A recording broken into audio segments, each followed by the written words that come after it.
ലോകകപ്പിന് പിന്നാലെ Lionel Messi വിരമിച്ചാൽ Argentina ടീമിൽ അദ്ദേഹത്തിന്റെ അടുത്ത പിൻഗാമി ആരാകും? കഴിഞ്ഞ കുറെ ദിവസങ്ങളായി നല്ലൊരു ഭാഗം അർജന്റീനൻ ഫാൻസും വിരൽ ചൂണ്ടുന്നത് നിക്കോ പാസ് എന്ന 21-കാരൻ അറ്റാക്കിംഗ് മിഡ്ഫീൽഡറിലേക്കാണ്.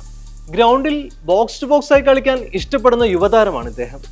റയൽ മാഡ്രിഡ് അക്കാദമിയുടെ കണ്ടുപിടുത്തമായ ഈ യങ് സൂപ്പർ സ്റ്റാർ നിലവിൽ ഇറ്റാലിയൻ ലീഗിലാണ് കളിക്കുന്നത്. 2023 നാപ്പോളിക്കെതിരായ ചാമ്പ്യൻസ് ലീഗ് മത്സരത്തിൽ റയലിനായി വലകൊലുക്കുമ്പോൾ നിക്കോ പാസിന് പ്രായം 19 മാത്രമായിരുന്നു.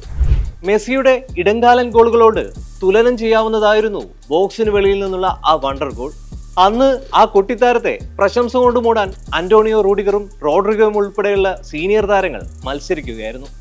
ഇറ്റലിയിലെ 2ാം ഡിവിഷൻ ക്ലബായ കോമോ ഇന്ന് ഇറ്റാലിയൻ ടോപ്പ് ലീഗായ സീരിയയിൽ കളിക്കുന്നുണ്ടെങ്കിൽ അതിൽ നല്ലൊരു പങ്ക് നിക്കോ പാസ് എന്ന യുവതാരത്തിനുണ്ട്. ഇക്കഴിഞ്ഞ സീരിയ ലീഗിൽ ടീമിനായി 7 അസിസ്റ്റുകളും 13 ഗോളുകളും ഉൾപ്പെടെ ആകെ 20 ഗോൾ കോൺട്രിബ്യൂഷനുകളുടെ ഭാഗമായി മിന്നും ഫോമിലാണ് നിക്കോ ലോകകപ്പിനെത്തുന്നത്. സീരിയയിൽ ഈ സീസണിൽ 4ാം സ്ഥാനക്കാരായാണ് കോമോ ഫിനിഷ് ചെയ്തത്. 2026-27 സീസണിൽ തങ്ങളുടെ മിഡ്ഫീൽഡിൽ നിക്കോ പാസിനെ കളിപ്പിക്കാനുള്ള തീവ്ര ശ്രമത്തിലാണ് റയൽ മാഡ്രിഡ്. ഇതിനായി 9 മില്യൺ യൂറോയുടെ ബൈബാക്ക് ക്ലോസ് ആരംഭിച്ചിട്ടുണ്ട്. ഇക്കഴിഞ്ഞ മാർച്ച് 28 നടന്ന അർജന്റീന വേഴ്സസ് മൗറിഷ്യാനോ മത്സരത്തിൽ ഒരു സുന്ദരമായ ഫ്രീ കിക്ക് ഗോളിലൂടെ നിക്കോ പാസ് രാജ്യത്തിനായി തന്റെ കന്നി ഗോൾ സ്വന്തമാക്കിയിരുന്നു.